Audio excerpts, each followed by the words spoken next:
Welcome to episode 4 of Building Blocks with Brendan. Today we'll be speaking about biohacking.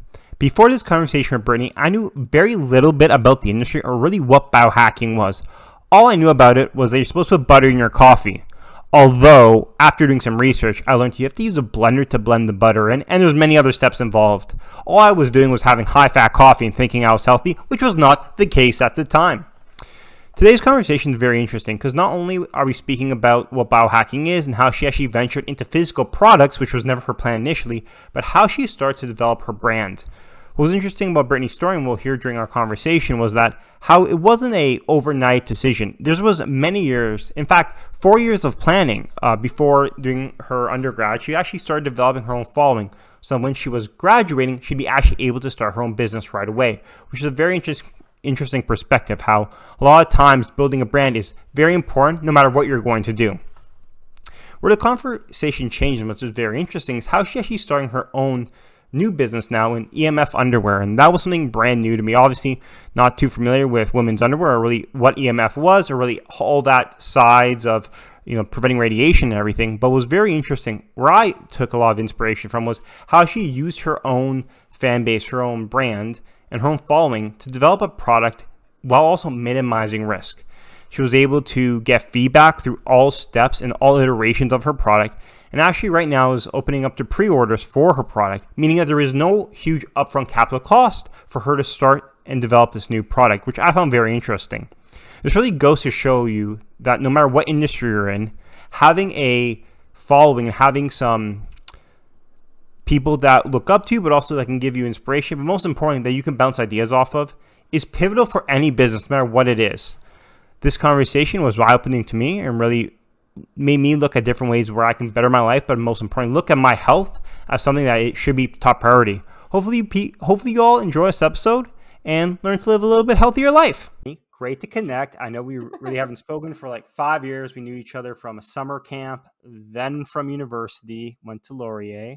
And since then, you really taken off on the Instagram and really developed a following around biohacking and many other things, and actually have developed quite a few, developed a product from that, I guess, stream or from that understanding. How did you get into it initially? Because that's pretty, I don't know if it was a life change, but that's like a pretty unique field of study or a field of interest, at least.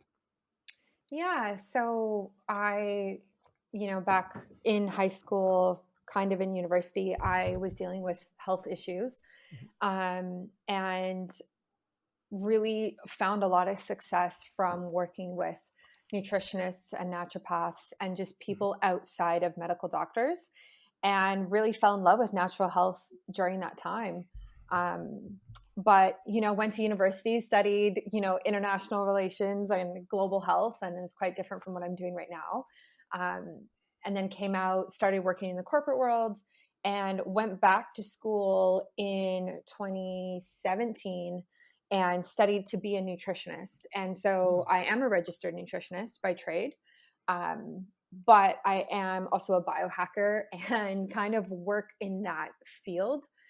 And it's been really good, honestly. Like I really like the philosophy behind biohacking. It's been very good from a business standpoint to be able to differentiate myself from other nutritionists and other people, because like I'm sure as you've kind of seen in the last like 5-10 years, the wellness industry has exploded.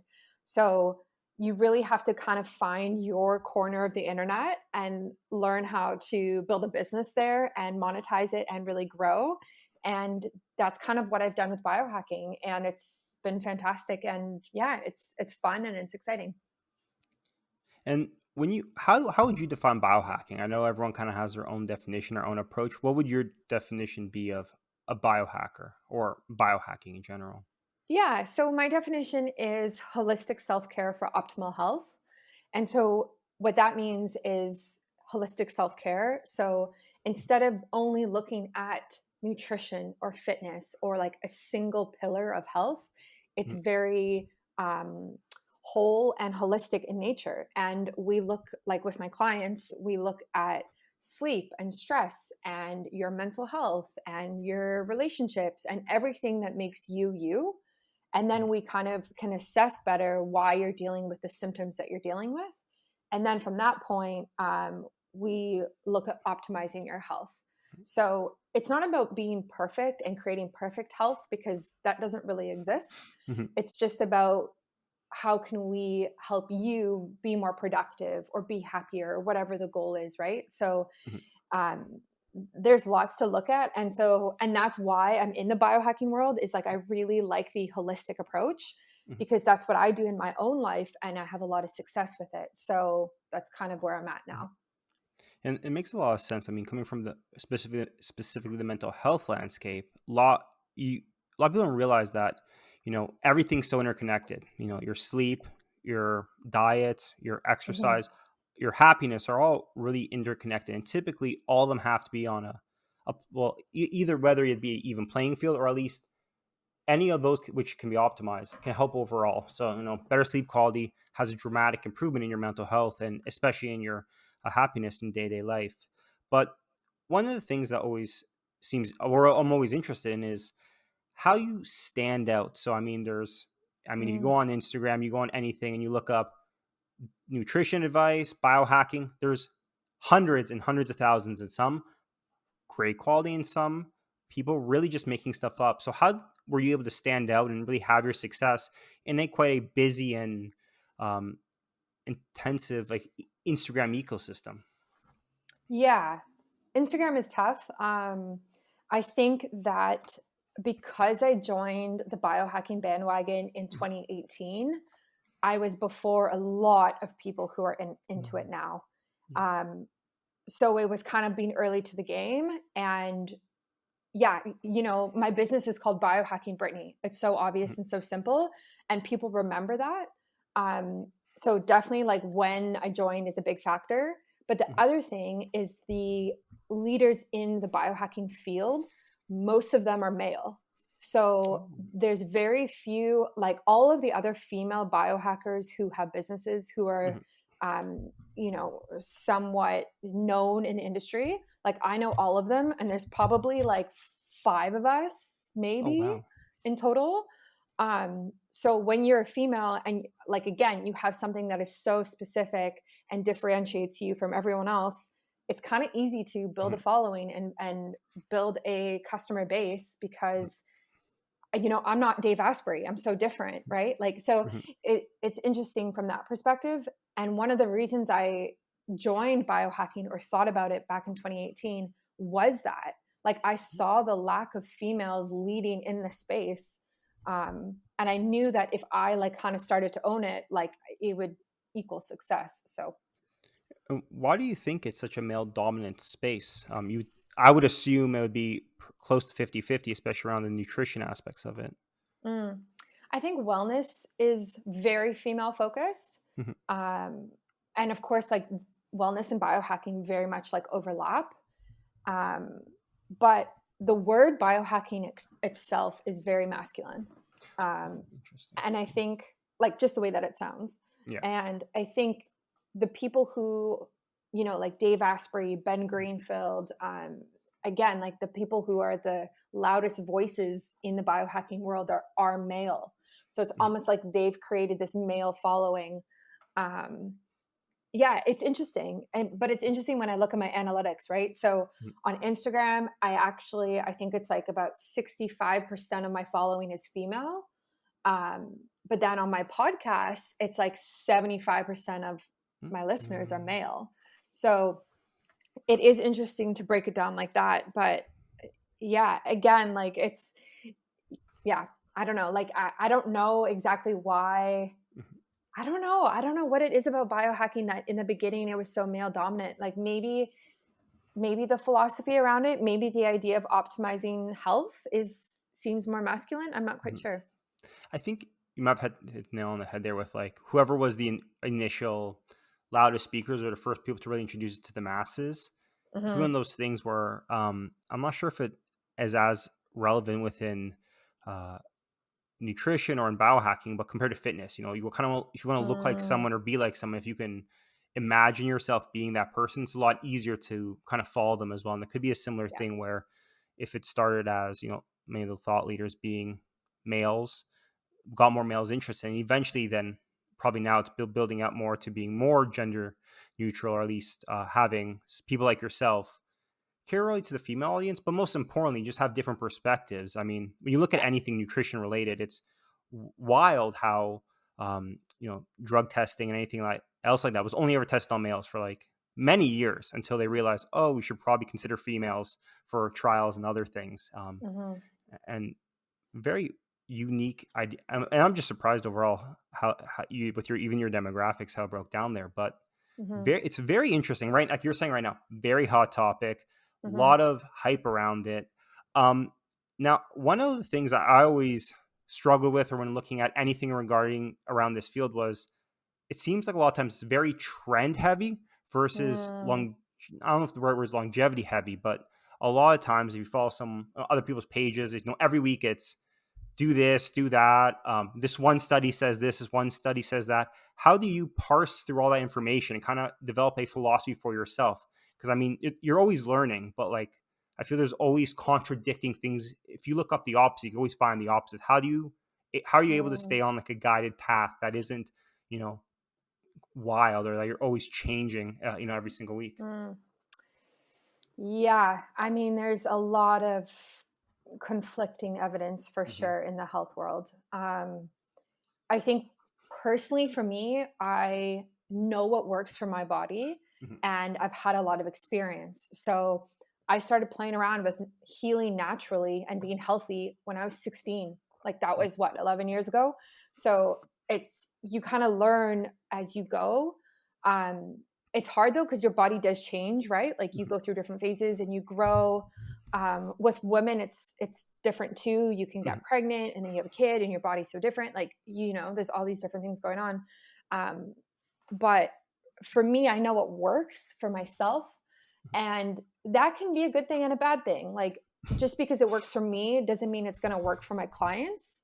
So you really have to understand, I guess, like the latest research, but also understand that it's different and it's trial and error. Like Hmm.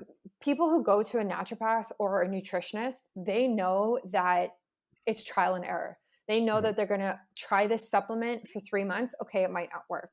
Or try this diet, try taking out this food. Maybe it'll, work different with this symptom. It's all trial and error. And I think it's always going to be like that.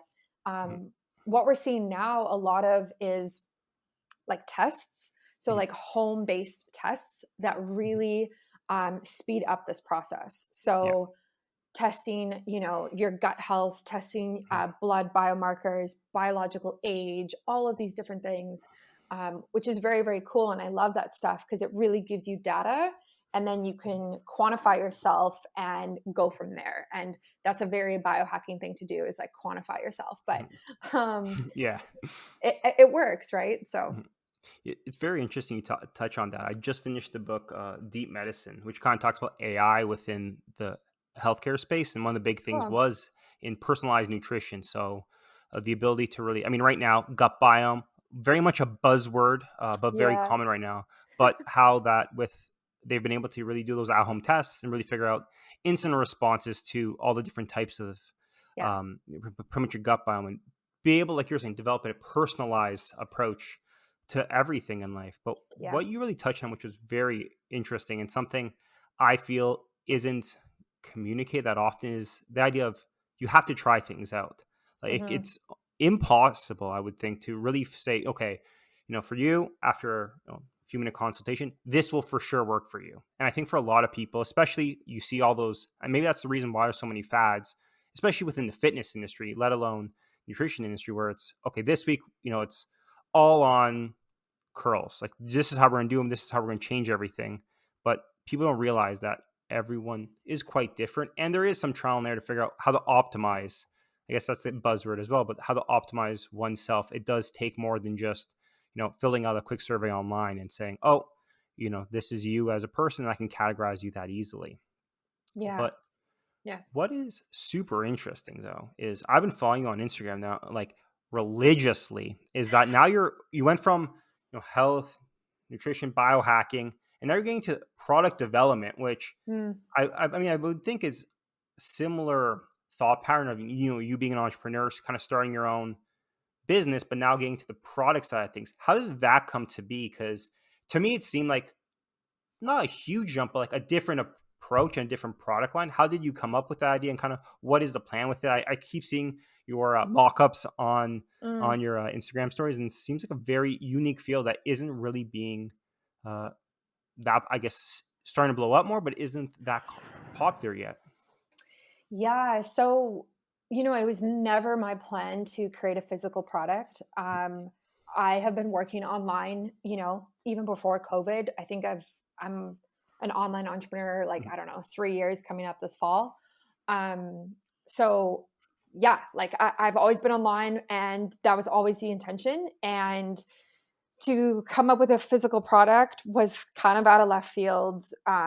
But it kind of just hit me. So the product is EMF blocking underwear for Mhm, women.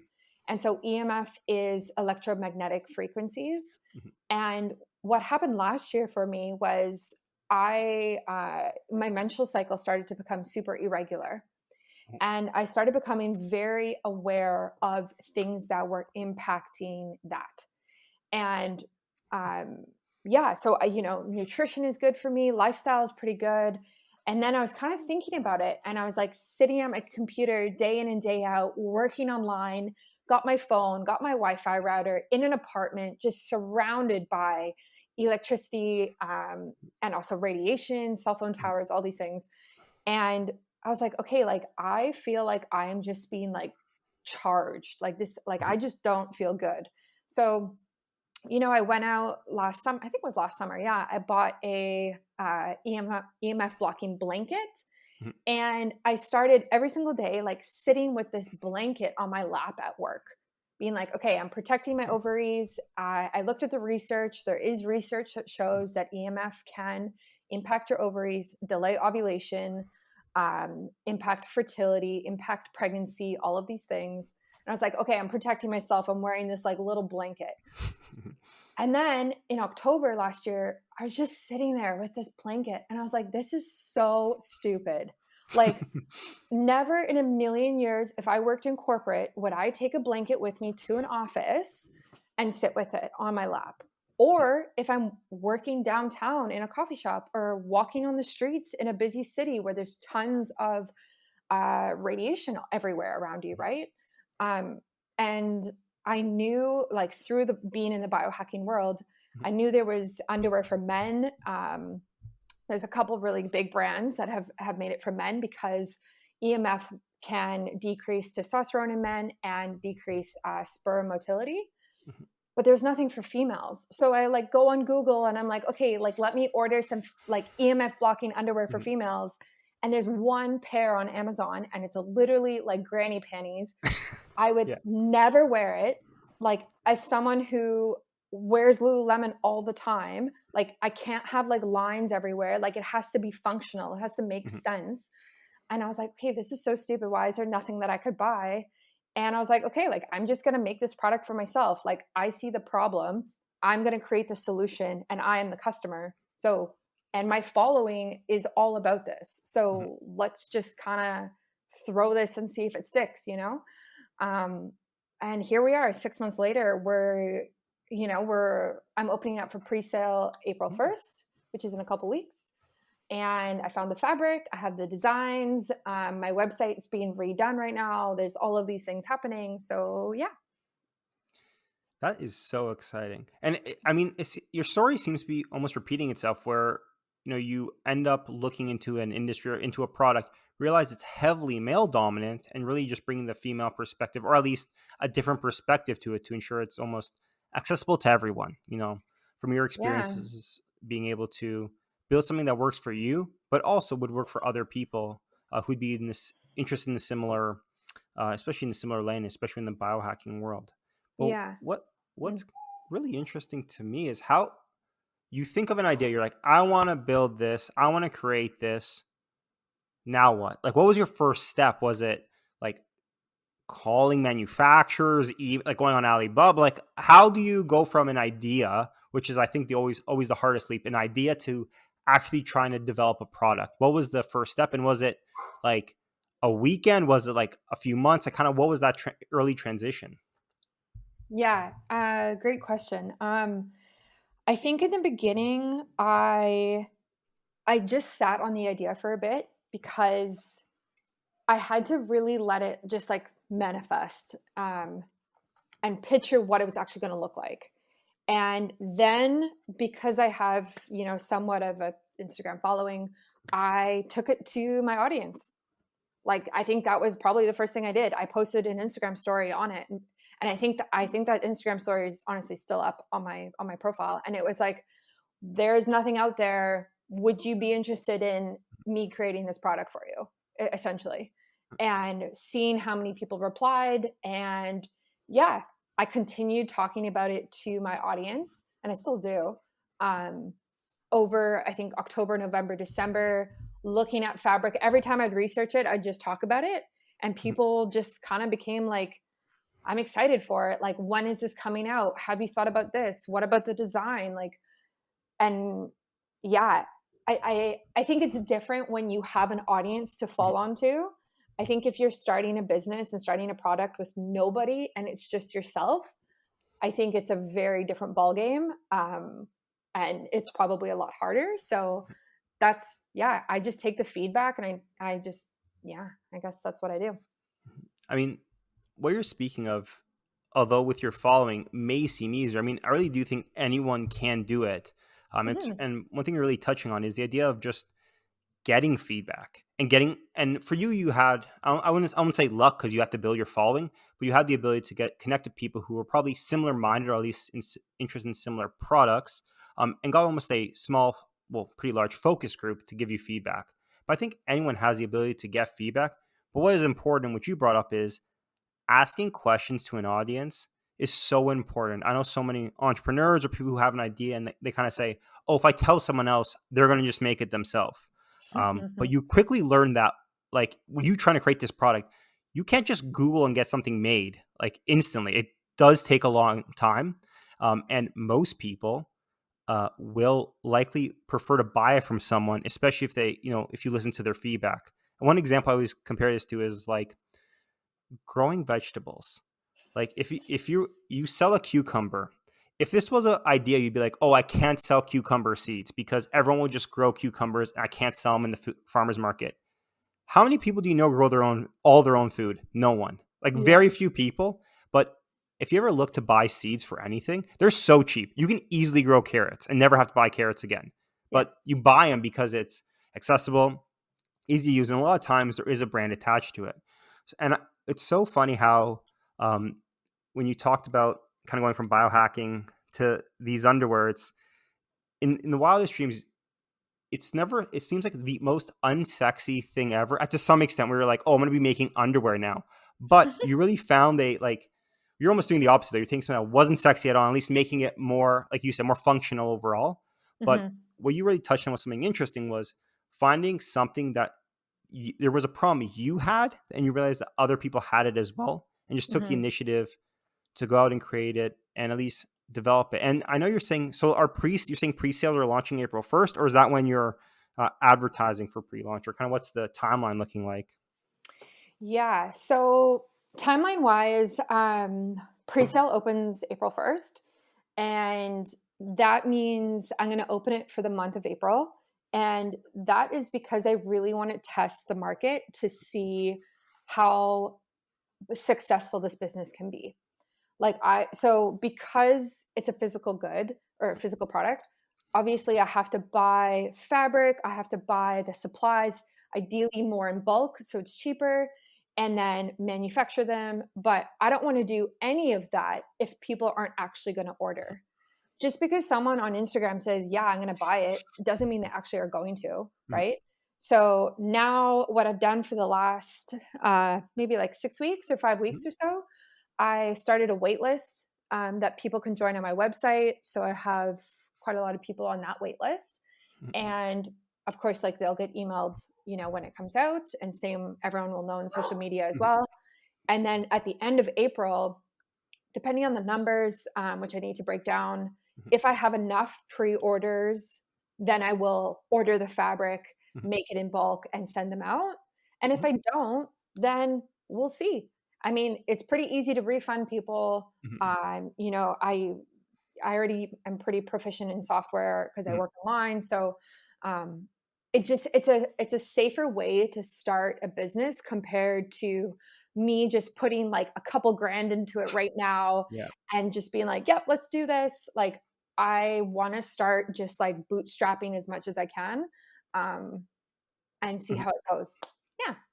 And I mean, that approach is I'm a huge believer in that approach being the smartest approach. Like when I come to talking to people who want to start a business, whether big or small, um, the number one thing people bring up is like, oh, I have to quit my job and throw my life savings into something. And Mm, nine out of I would say 99% of the time, you can easily figure out easier ways or less cost intensive ways to try things out, whether it be like working part time on something or yeah. setting an hour a day to do something.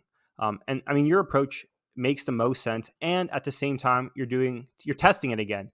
You had all Mhm, these people who said they were interesting, so instead of believing them, I mean, there's for sure a portion that would be interested. You're saying, okay, if this is something that there is some interest, there is some need for, let's see how many are willing to put up the dollar amount to do it. And then from there, you already have the test. And if it is successful, you'll be able to ship out this product and, mhm, have a new little, I don't know if you consider a side business, but have a new physical mhm, product. mhm, One question. Now, this is a little side. I jump around a lot, but because we knew each other in like Waterloo and in Ontario, mhm, and then we ended up both in Vancouver. Do you mhm. find your audience heavily West Coast reliant? Because when I think of biohacking, it seems very much a like West Coast, or even when it comes to eating healthy, it's like a very, to me, a more of a West Coast thing. Do you find your audience heavily West Coast, or is it pretty dispersed around North America or around the world?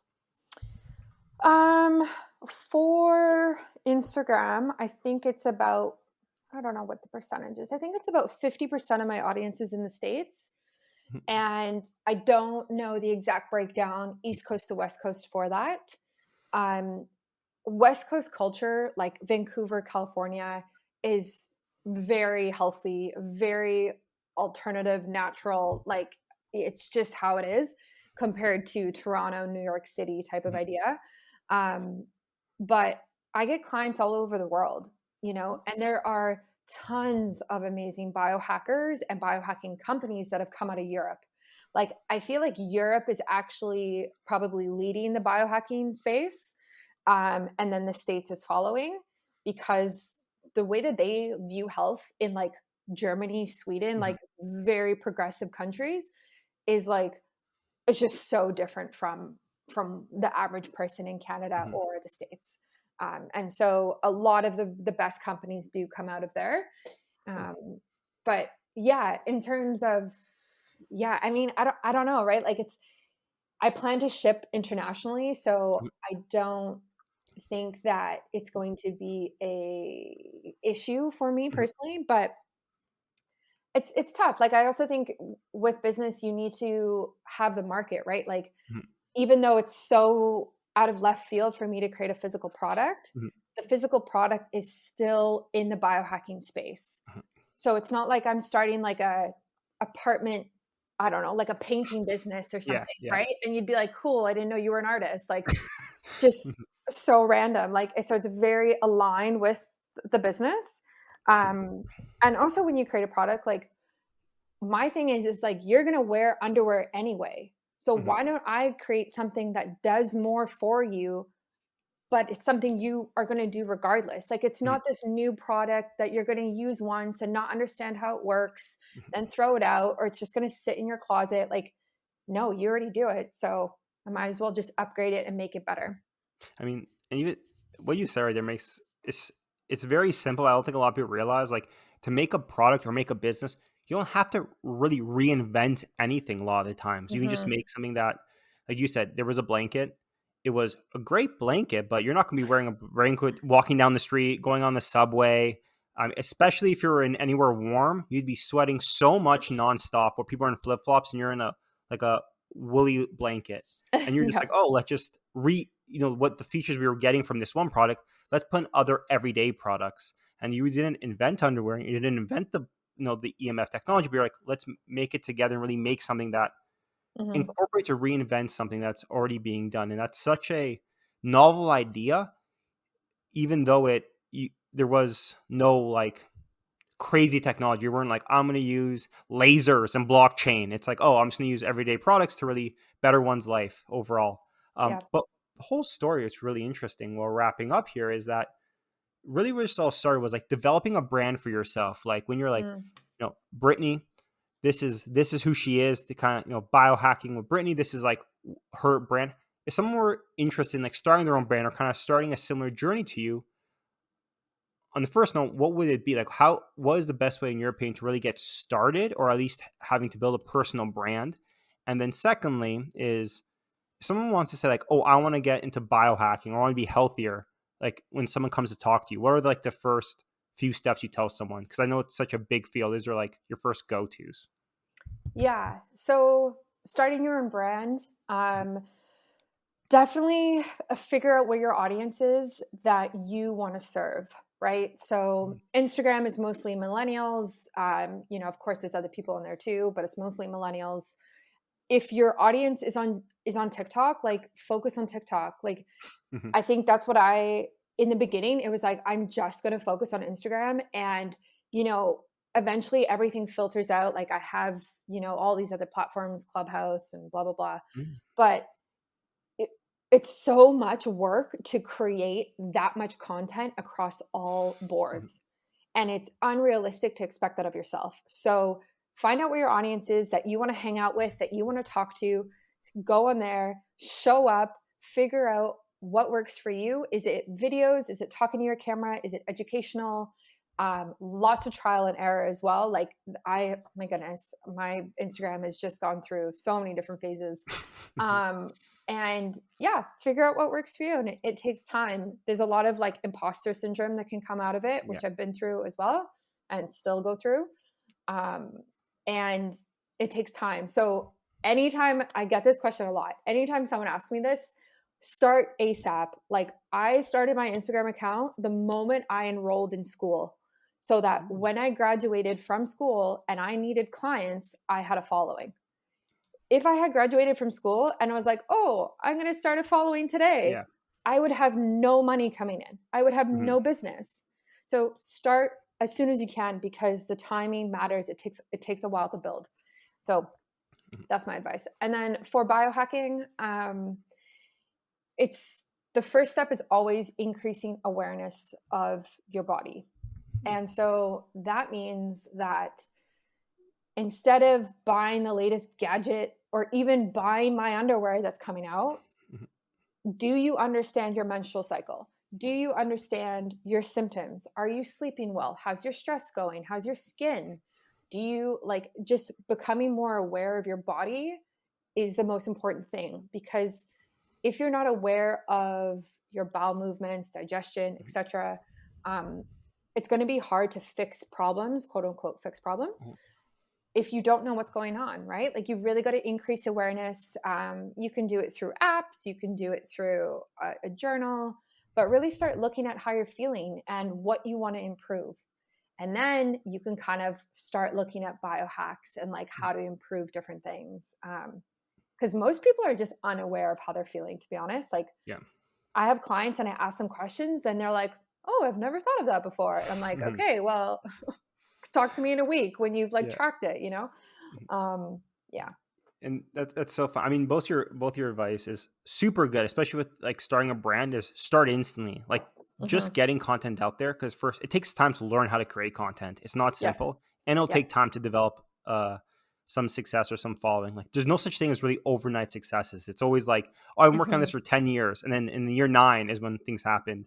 Yep. And it was really fun when you touched on for the kind of the biohacking thing is like figure out your body first. I remember when, doing therapy and stuff, they're like going Mm. through therapy. They're like, are you sleeping well? I'm like, no. They're like, well, try sleeping and see how you feel. And I'm like, oh, I'm just gonna go sleep earlier. I'm like, oh wow, I feel so much better now. It was like sometimes the simple things in life, or like, oh, how are you eating? And it's like, well, this last week I have only ate out this week. I've been eating like one meal a day. Okay, try eating normal. You're like, oh wow. Sometimes it's simple things in life where you're like, okay, this is the foundation. And when the foundation's kind of uneven or, askew. A lot of times other things in life can kind of are really connected. But such an interesting story. Great connecting with you. If people want to follow your story, follow you, where are you at? How do people get involved? Yeah, this has been so fun. I think this is the first podcast I've been on that is from somebody I actually know in person, because everyone is online and people I've Mhm. never met in my life. So it's really cool to connect with you again. Yeah, so biohackingbrittany.com, biohacking Brittany on Instagram and TikTok and Clubhouse and every social media platform you can think of. I have a podcast called Biohacking with Brittany. And yeah, my Mfies underwear is coming out. That's EMFIES. Super easy name. I just basically pluralized EMF.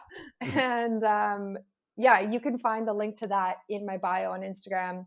And sign up for the wait list, which is growing, and they're coming out and they're going to be super comfy and sexy and not ugly granny panties. So get excited. So exciting. Great connecting.